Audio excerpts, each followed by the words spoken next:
सभी राम भक्तों के लिए मेरा शत शत नमन, सभी को प्रणाम, सभी को नमस्कार, सभी का स्वागत है राम कथा में। आइए बैठिए, सबका स्वागत है। राम के भक्त ही सर्वश्रेष्ठ होते हैं, सर्वोपरि होते हैं। राम अपने भक्तों को अपने से ऊपर मानते हैं, इसलिए मैं उनको शत शत नमन करती हूँ और हनुमान जी का आह्वान करती हूँ। कथा प्रारंभ होत है, सुनहु वीर हनुमान, रामा सुनहु वीर हनुमान। आसन आए विराजिए, तेज पुण्य भगवान, सियावर रामचंद्र की जय। कल हमने 56 दोहा पे छोड़ा था। 256 दोहा हो गए हमारे बालकांड में। आज हम इससे आगे पढ़ेंगे, उसको भी सुना देंगे। और रोजाना मैं 5 ही दोहे पढ़ती हूँ, इसलिए आप आराम से इत्मीनान से अच्छे से सुन सकते हैं। कभी भी मेरी उसको अभी तो मैं उस पर लोड करके ही डाल रही हूँ, ऑनलाइन नहीं चल पा रहा है अभी, सब्सक्राइब कम है इसलिए। नमस्कार सभी को। कह मंत्र परम लघु जासु बस, विधि हरिहर सुर सर्व, रामा विधि हरिहर सुर सर्व। महामत गजराज कहूँ, बस कर अंकुश खर्व, सियावर रामचंद्र की जय, पवन सुत हनुमान की जय। तो जिस मंत्र के बस में ब्रह्मा विष्णु और महेश और सभी देवता हैं, वह भी अत्यंत छोटा ही है। यहाँ पर जो उनकी सीता जी की माता जी सुनैना जी परेशान हो रही हैं, घबरा रही हैं कि छोटे से बालक, नन्हे से बालक सुकुमार धनुष को कैसे तोड़ेंगे, ये क्या मजाक बना रहे हैं विश्वामित्र जी, हमारा हंसी उड़ा रहे हैं कि इन छोटे छोटे बच्चों को मंच पर भेज दिया है, ये कैसे तोड़ पाएंगे। तो दूसरी सखी उनको समझा रही है कि छोटा कोई नहीं होता है, अगर जिसके अंदर यश है और श्रेयस है, उसके सारे संसार में उसका श्रेयस फैला हुआ है, वो छोटा नहीं है, उसको छोटा मत समझिए। सूर्य मंडल जैसा देखने में उसका मुख लग रहा है और उसके आते ही जैसे लग रहा है कि सूर्य उदित हो गया हो और सारा अंधकार दूर हो गया हो। सारे घमंडी राजा पस्त हो गए हैं, सब अपनी अपनी मुंह छुपाए गर्दन नीचे डारे बैठे हुए हैं, सब हार गए हैं। अब देखिए यही छोटा सा बालक ही क्या करिश्मा करके दिखाएगा। तो उनकी माँ को सब सखियां समझा रही है उनकी। तो छोटा तो एक मंत्र भी होता है, जिस मंत्र के सहारे सारे ब्रह्मा विष्णु महेश देवता, उनको अत्यंत छोटा होता है, लेकिन उसी के सहारे वो उनकी पूजा करते हैं। महान मत वाले गजराज हाथी को भी एक छोटा सा अंकुश ही अपने बस में कर लेता है, इसलिए आप इनको छोटा ना समझिए। और देखिए आगे आगे देखिए अब होता है क्या। काम कुसुम घनु साय कलीने, सकल भुवन अपने बस कीने। देव अजय संशय अस जानी, भंजव धनुष राम सुनिरानी। फूलों का ही धनुष मार लेकर कामदेव ने समस्त लोगों को अपने वश में कर रखा है। हे देवी, ऐसा जानकर संदेह छोड़ दीजिए। हे रानी, जान सुनिए, रामचंद्र जी ही धनुष को तोड़ेंगे, ऐसा ही होगा, आप देखती रहिए। सखी बचन सुनि भय परतीति, मिटा विषाद बढ़ी अति प्रीति। तब राम ही बिलोकि भय देहि, सभय हृदय विनिवति तेहि। इस सखी के वचन को सुन करके रानी को विश्वास हो गया और उसका उदास जो मन था, उदास चेहरा था, वो उदासी हट गई और उसका मन प्रसन्न हो गया। और देख देख के बच्चों को बड़ी प्रफुल्लित हो रही हैं और उनके मन में प्रेम का अत्यंत बाढ़ बढ़ी हुई है, प्रेम की बाढ़ आई हुई है और उन बच्चों को निरंतर एकटक देखे हुए हैं। उस समय श्री रामचंद्र जी को देखकर सीता जी भी भयभीत हृदय से जैसे तैसे से विनती करने लगी। जब रामचंद्र जी को देखा तो उन्हें भरोसा तो हुआ, लेकिन फिर भी माँ दुर्गे की वो प्रार्थना विनती करने लगी। सचिव सब सुख दे न को, मन ही मन मानव कुलानी। हो प्रसन्न महेश भवानी, करहु सफल आपन सेवकाई। करहि तु धरहु चाप गरुआई।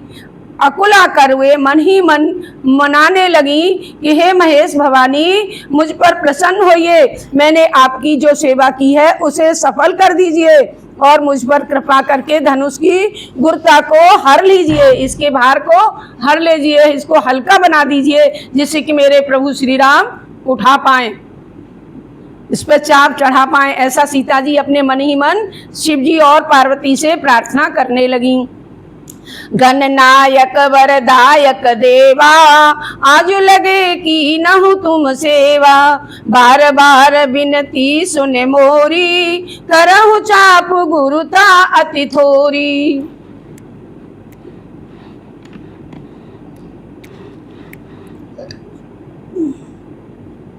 हे गणों के नायक, हे वर देने वाले देवता गणेश जी, आप भी मेरी विनती को सुन लीजिए। मैंने आज ही के लिए आपकी सेवा की थी, मैंने जो सेवा की है वो आज ही के लिए प्रार्थना की थी कि आज मेरा सहयोग कर देना, आज मुझे मेरे प्रभु को जिता देना। बार बार मेरी विनती सुनकर धनुष के भारीपन को बहुत कम कर दीजिए। हे गणेश भगवान, आपकी तो महिमा बहुत बड़ी है, आप मेरा सहयोग कर सकते हैं।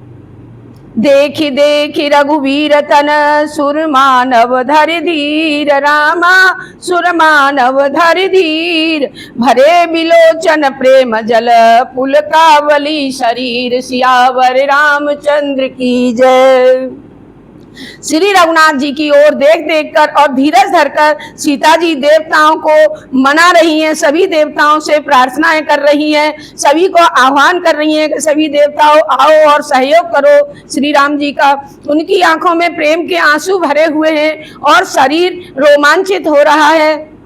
नीके निरखी नयन भरी शोभा, पितु पनो सुमिर बहुर मन छोभा, आहत तात दारुण हठ ठानी, समुझत नहीं कछु लावन हानि।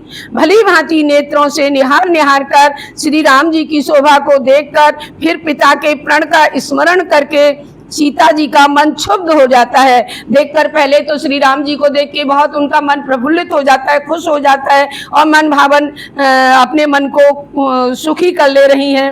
और लेकिन जब क्षण भर में ही उनको पिता का स्मरण याद आ जाता है कि पिता का प्रण तो क्या है, उस पिता के प्रण को स्मरण करके सीता जी मन को क्षुब्ध कर उठती हैं, दुखी हो जाती हैं मन में कि पता नहीं ईश्वर आगे क्या करेगा।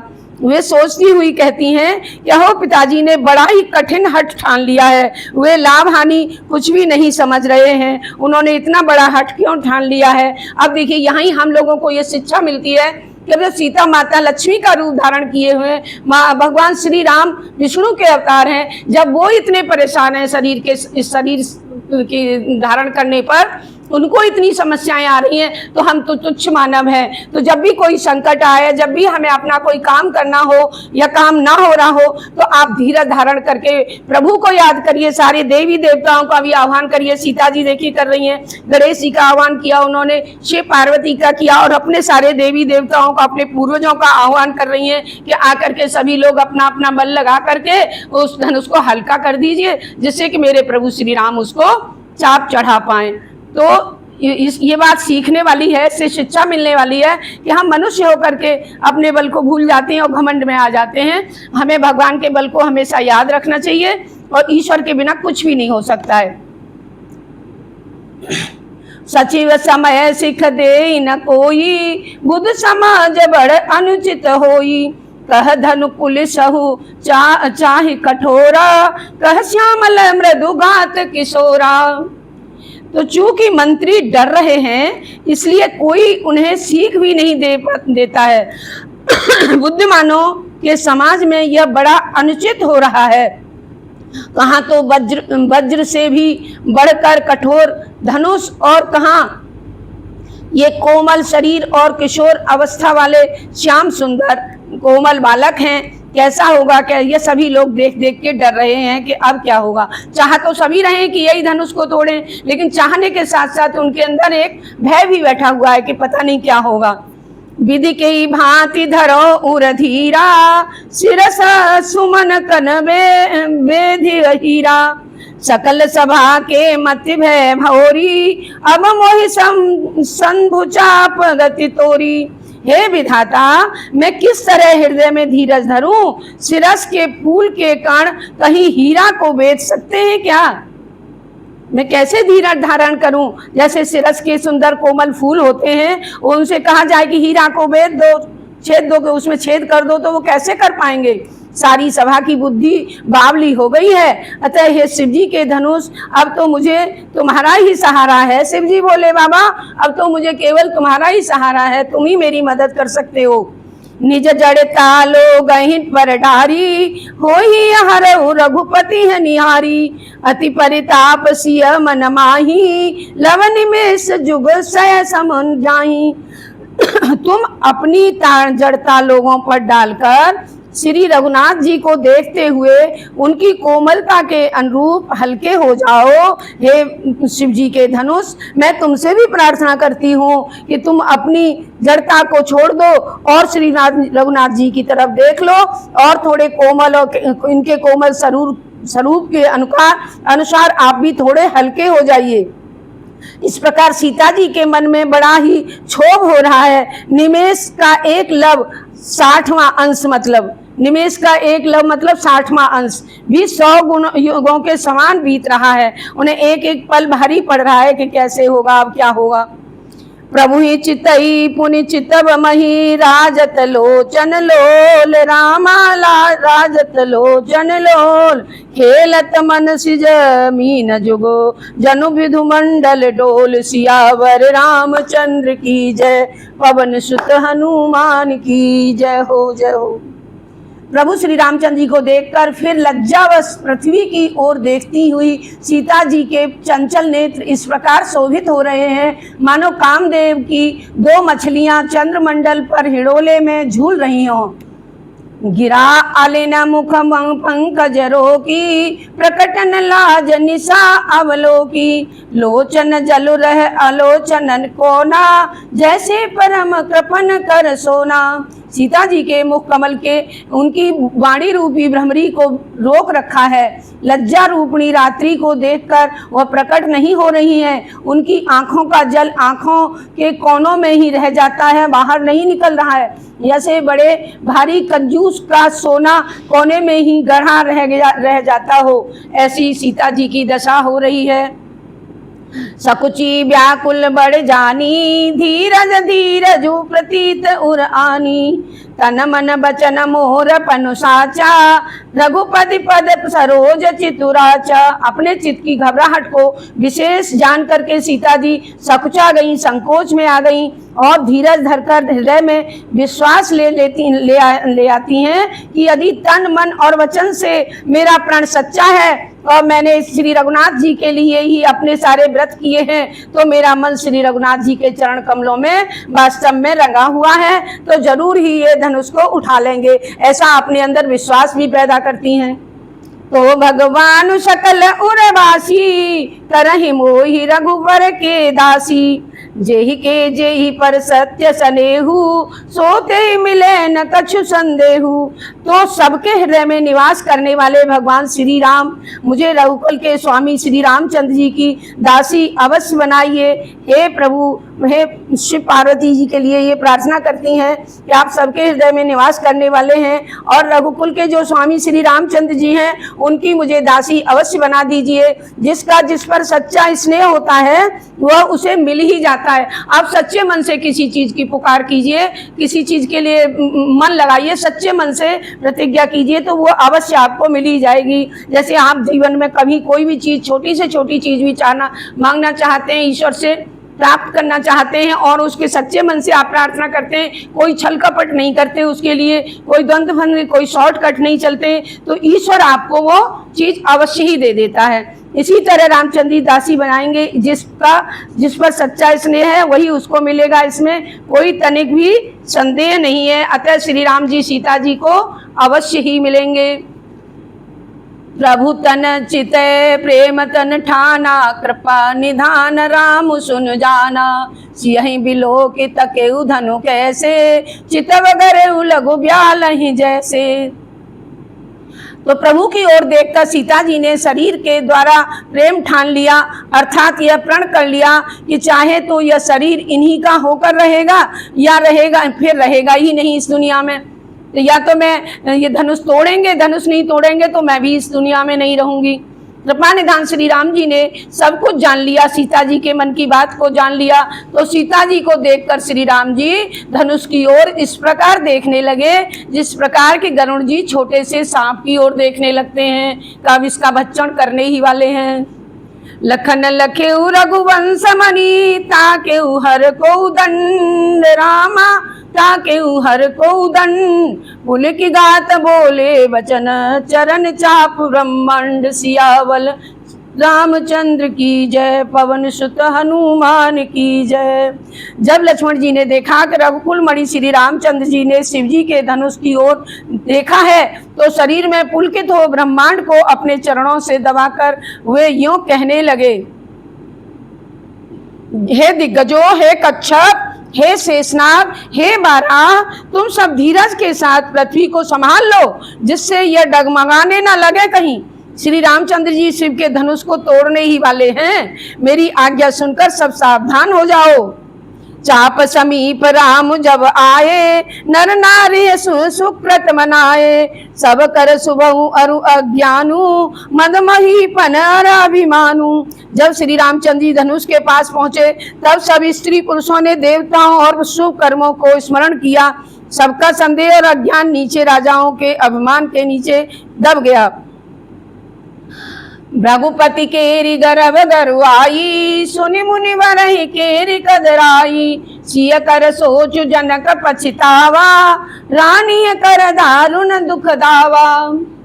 तो परशुराम जी के अहंकार की गुरुता, देवताओं और श्रेष्ठ मुनियों की कातरता, भय, सीता जी की चिंता, जनक का पछतावा और रानियों के दारुण दुख का दावानल हो गया।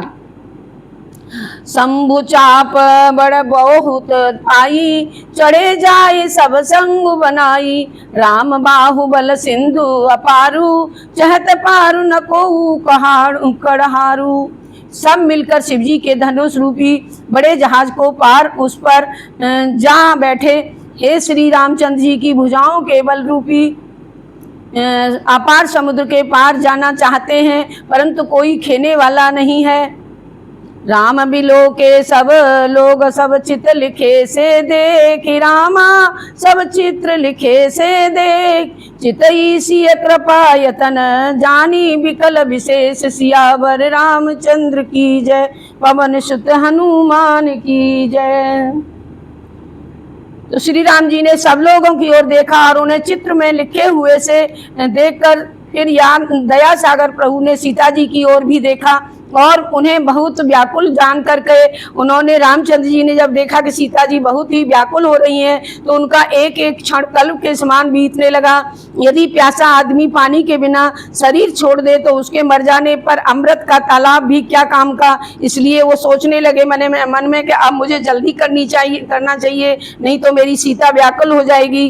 का वर्षा सब कुछ सुखाने, समय चुके पुण्य पछताने। तो वो कहने लगे खेती के सूख जाने पर अगर वर्षा हुई तो वो किस काम की है, समय पर चूकने से फिर पछताने से क्या लाभ होगा। ऐसा मन में समझकर श्री राम जी ने जानकी जी की ओर देखा व्याकुल होते हुए और उनकी विशेष प्रीति देख करके वे पुलकित हो गए। उन्होंने मन ही मन गुरु जी को प्रणाम किया और बड़ी शीघ्रता से धनुष को उठा लिया। जब उसे उठा लिया तब वह धनुष बिजली की तरह चमका और फिर आकाश मंडल जैसा हो गया।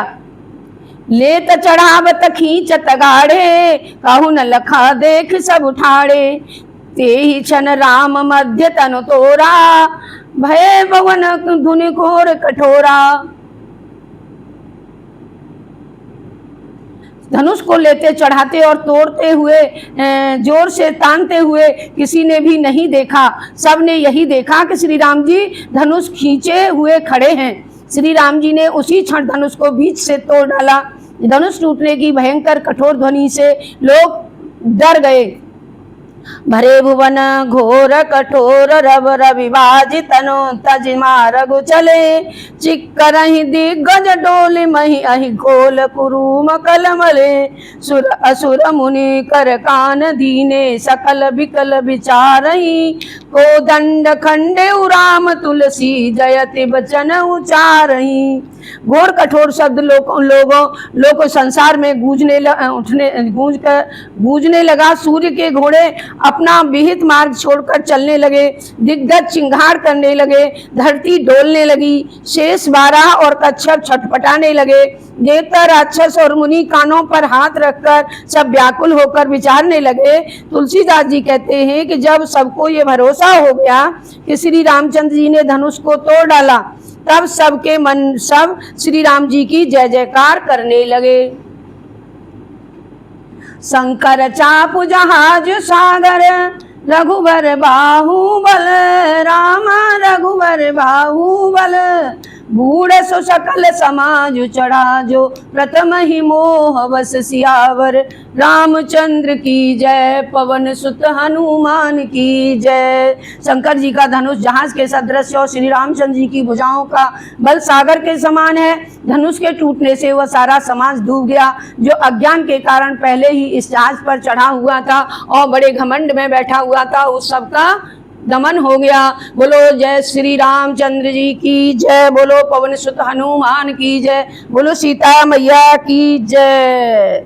आज का विश्राम मेरा 261 दोहा पे 5 दोहे हो गए। अब मैं यहीं विश्राम कर रही हूँ। आप लोग से मेरा निवेदन है कि आप सुनते राम कथा को सुनते जाइए, रसास्वादन लेते जाइए और सब्सक्राइब और बेल का अभी अवश्य दबा दीजिए, जिससे कि मेरा आप लाइव भी देख सकें, सुन सकें। अभी मैं लाइव नहीं कर सकती, इसलिए मेरी आपसे प्रार्थना है और सभी को मेरा प्रणाम नमन और सभी का स्वागत है। कल फिर आइएगा, सभा फिर शुरू होगी, फिर हम रामायण पढ़ेंगे। अब हनुमान जी को विदा करते हैं। कथा विसर्जन होत है, सुनहु वीर हनुमान, और आसन जाए विराजिए, तेज पुण्य भगवान सियावर, रामचंद्र की जय, पवन सुत हनुमान की जय हो, जय हो।